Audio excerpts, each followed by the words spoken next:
Assalamualaikum ji. Welcome back to our channel. I hope you all are doing well. तो आज हम जी अपने chapter 3 का लेक्चर का पार्ट 2 देखेंगे।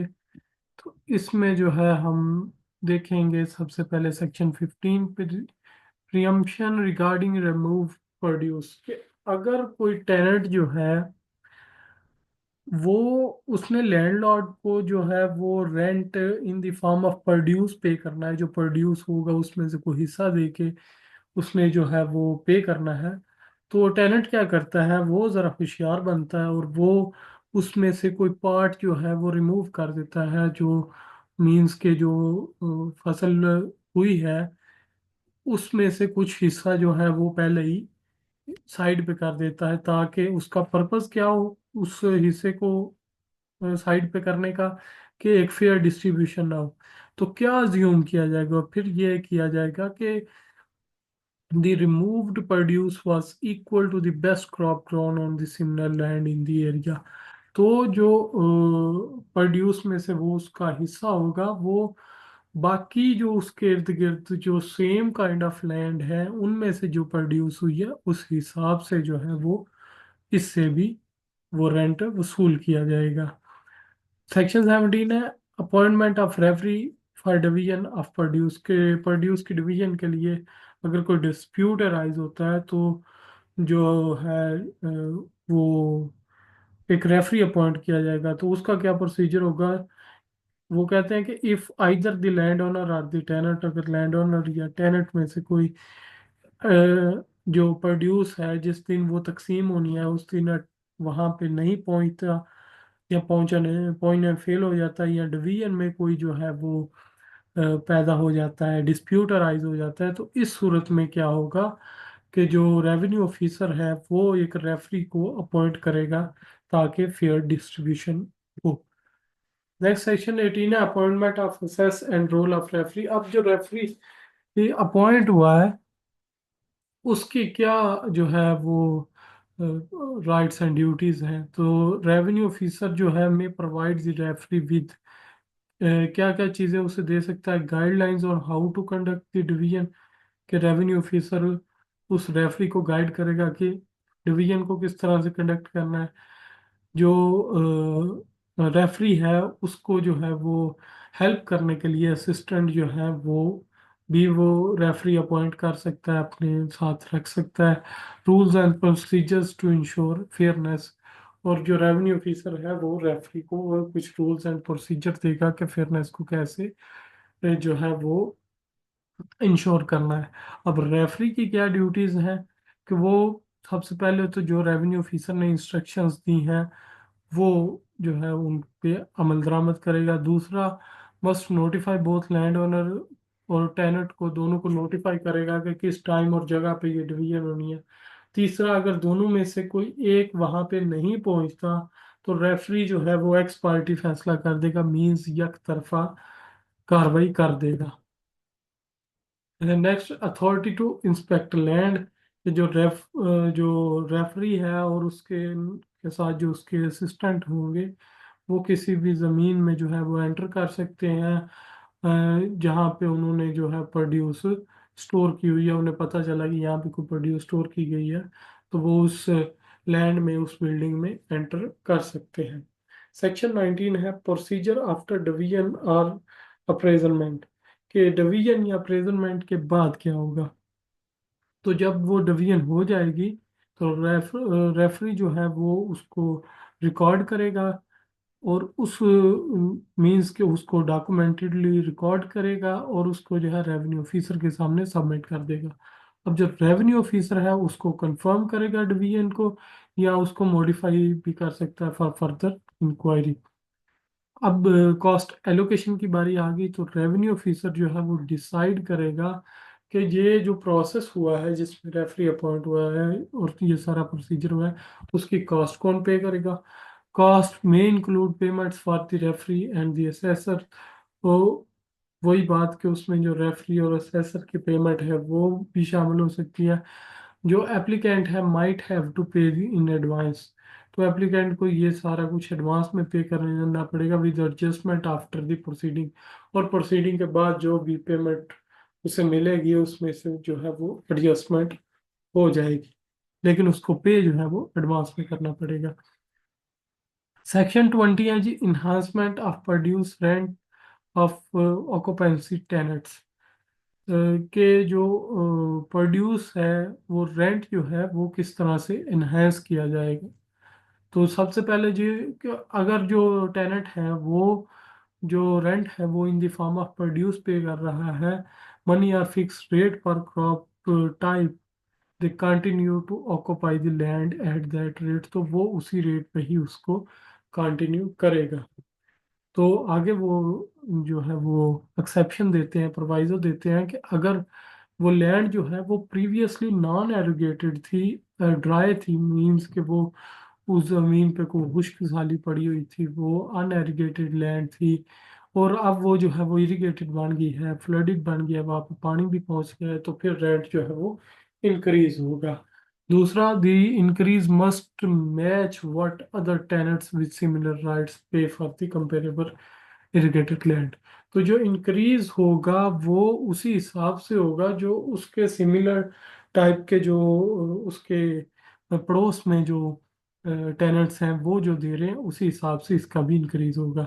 सेक्शन 21, अब ऊपर हमने कहा था कि इनहेंस किस तरह से होगा, अब इसमें से में हम बताएंगे कि जी उसमें से रेंट रिड्यूस कब होगा। तो इसमें वो कहते हैं कि अगर वो लैंड प्रीवियसली इरिगेटेड थी और फ्लडेड थी, वहां पे पानी था, लेकिन अब किसी वजह से वो अनइरिगेटेड हो गई है, तो इस सूरत में जो है वो रेंट रिड्यूस होगा। दूसरा, the new rent should match the rate paid by the other rents with similar frequency. तो यहाँ पे भी वही होगा कि अब देखा जाएगा कि उसी एरिया में जो ज़मीनें अनइरिगेटेड लैंड है, ड्राई लैंड्स है, जो वो दे रहे हैं अब रेंट जो है वो उसी तरह से ये बंदा भी अब रेंट उनके अकॉर्डिंगली देगा। नेक्स्ट है जी, cash rent paid by the tenants having right of occupancy. अब कोई बंदा, पहले हमने बात की प्रोड्यूस में अगर कोई बंदा पे कर रहा है, अब हम बात कर रहे हैं कि अगर कोई बंदा जो है वो कैश में रेंट पे कर रहा है, तो इन सूरतों में क्या होगा। तो सेक्शन 21 में वो कहता है कि अगर कोई बंदा कैश में पे कर रहा है तो अब इसमें इन्हेंसमेंट कब होगी और कैसे होगी। तो सबसे पहले कंडीशंस में वो बताते हैं जी कि रेंट किन कंडीशंस में इंक्रीज होगा और कितना। कि अगर कोई जो टेनेंट है वो अपनी सारा रेंट कैश में पे करता है, और अब जो उसका जो है वो इंक्रीज होगा, it may be increased if, अगर after deducting the land revenue काटने के बाद एंड दी अदर चार्जेस, और बाकी charges, the remaining rent is, तो वो किस हिसाब से इंक्रीज होगा, लेस देन 2 आनाज पर rupee for tenant under section 5(1), sub section 1 and sub section A. अगर किसी बंदे ने कोई right of occupancy under section 5(1)(a), जिसमें हमने देखा था कि अगर वो इनहेरिडेटरी 2 जनरेशन से 20 साल से वो लैंड होल्ड कर रहा है, तो उसका राइट ऑफ ऑक्यूपेंसी बना है, तो फिर वो 2 आना पर रुपी के हिसाब से इंक्रीज होगा। 6 आना पर रुपीज के हिसाब से अगर उसने जो है वो उसके अलावा जो हमने सेक्शन 5 के सब सेक्शन B, C और D में पढ़ा था, तो उस सूरत में जो है वो हम वो 6 आनाज पर रुपीज जो है वो इंक्रीज होगा। अब इसमें क्या क्या चीज़ें थी सेक्शन 5 में, तो वो हम देख लेते हैं। तो इसमें जो बी था उसमें था जी कि अगर वो उस बंदे का राइट था, वो पहले जो है वो ऑनर था, अब वो ऑनर नहीं रहा, तो इस सूरत में उसने राइट ऑफ ऑक्यूपेंसी एक्वायर किया। सी में ये था कि अगर उसने जो है वो बाहर से कहीं से आके वो उस जमीन पे सेटल हुआ है, उसको इरिगेट किया है, और फिर उसको वो राइट मिला है ऑक्यूपेंसी का। डी में हमने देखा था अगर वो जागीरदार है और 30 सालों से उसने लैंड होल्ड की है। तो ये सब कुछ जो है वो B, C और D में था। तो इस सूरत में 6 अनाज और 12 अनाज, इसके अलावा जो हमने कहा था कि अगर वो जो एक्ट आया था 18 आई गेस 82 और 72, तो वो जो है वो उसके बाद जिसने राइट एक्वायर किया था तो उसका 12 आने पर रुपये से कम जो है वो इंक्रीज नहीं होगा। अब मैक्सिमम अलाउेबल रेंट इंक्रीज कितना है? तो रेंट जो है वो 2, 6 और 12 आने पर रुपये से ज़्यादा जो है वो लैंड रेवेन्यू से ज़्यादा इंक्रीज नहीं किया जा सकता बेस्ड ऑन टेनेंट्स कैटेगरी। अब सेक्शन सब सेक्शन 3 में कहता है स्पेशल प्रोविजन फॉर मुकर्ररदार। तो मुकर्ररदार जो थे is treated the tenant under section 51A for the rent enhancement. तो उन्हें 51A जिसमें इनहेरिटेंस वाला हमने देखा था, hereditary sorry right of occupancy, तो उसमें जो है वो जो मुकर्रर है उसे भी उसी सेक्शन 51A के तहत डील किया जाएगा। सेक्शन 23 है reduction of cash rent referred to in last foregoing section, कि अगर जो लैंड की प्रोडक्टिविटी है वो डिक्रीज हुई है due to factor behind the tenant control, तो इस सूरत में जो है वो रेंट जो है वो रिड्यूस होगा। अगर वो जो है वो डिक्रीज हुई है प्रोडक्टिविटी, तो और लेकिन वो जो इस वजह से हुई है वो कोई कुदरती आफात थी, वो उस टेनेंट के इख्तियार में नहीं थी, तो फिर रेंट जो है वो डिक्रीज होगा। अब जो है वो जनरल प्रोविजंस है कि अगर जो है वो सूट फाइल कर दिया जाता है कोर्ट में तो उसकी इन्हेंसमेंट और रिडक्शन के रेंट की इन्हेंसमेंट और रिडक्शन के हवाले से, तो फिर क्या होगा? तो अगर एक लैंडलॉर्ड या टेनेंट वो फाइल कर देता है केस इंक्रीज या डिक्रीज करने के लिए रेंट को, तो जो है of tenant with occupancy rights, तो क्या होगा कि court already increase the rent, अगर कोर्ट ने ऑलरेडी रेंट इंक्रीज किया है तो जो नया सूट है रेंट को इंक्रीज करने के लिए वो 5 सालों से पहले पहले दायर नहीं किया जा सकता, प्रोवाइडेड दैट। किन सूरतों में किया जा सकता है? अब ये तो उसने कह दिया कि 5 साल तक नहीं किया जा सकता, लेकिन किन सूरतों में किया जा सकता है?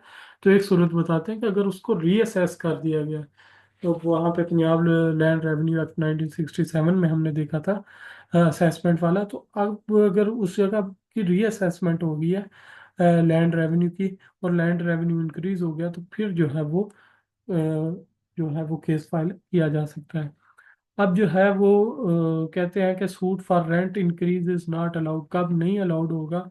अगर tenants rent was change in the past 10 years under section 13 of this section, अगर सेक्शन 13 के तहत जो है वो पिछले 10 सालों में टेनेंट का रेंट चेंज हुआ है, तो इस सूरत में जो है वो इंक्रीज जो सूट है इंक्रीज करने के लिए वो फाइल नहीं किया जा सकता। या दूसरा क्या है कि अगर जो कोर्ट है उसने ये इंक्रीज का पहले केस फाइल हुआ और उसको रिजेक्ट कर दिया, तो अब भी दोबारा फाइल जो है नहीं किया जा सकता। एक्सेप्शन यहाँ पे ये है कि अगर जो जमीन है वो इरिगेटेड है, हैज बिकम इरिगेटेड और फ्लडेड, के पहले अनइरिगेटेड थी अब फ्लडेड हो गया, तो अब उसको जो है वो उसका रेंट इंक्रीज करने के लिए जो है वो अगर कोई सूट फाइल होता है तो उसको इंटरटेन किया जाएगा। मुकर्ररदार treated as a occupancy tenant for the purpose of rent adjustment. Section 25 है court discretion in the rent adjustment. Court की क्या डिस्क्रिशन है रेंट एडजस्टमेंट में? तो कोर्ट जो है वो इंक्रीज या डिक्रीज कर सकता है rent only with in the legal limit set in this act. तो जो कोर्ट है वो इंक्रीज या डिक्रीज कर सकती है रेंट को कब? Only with in the legal limits set in this act, के जो जो लिमिट्स उसके लिए सेट कर दी गई हैं इस एक्ट में। The new rent must be fair, जो नया रेंट है वो फेयर होना चाहिए, वो कम नहीं होना चाहिए land revenue and other charges पे apply to the land. Next है last section 26 effective date of rent changes, कि जो रेंट की चेंजेस होगी वो कब से लागू होगी? तो अगर रेंट इंक्रीज होता है तो वो अप्लाई होगा from the start of the next agriculture year, कि जब अगला एग्रीकल्चर ईयर स्टार्ट होगा तब से जो है वो लागू होगा। और रिड्यूस हुआ है तो कब होगा? तो अगर रिड्यूस हुआ है तो कोर्ट जो है वो क्लियरली मेंशन करेगी कि किस डेट से जो है ये डिक्रीज applicable होगा। So that's it for today. Thanks for watching. See you next time. अल्लाह हाफिज़।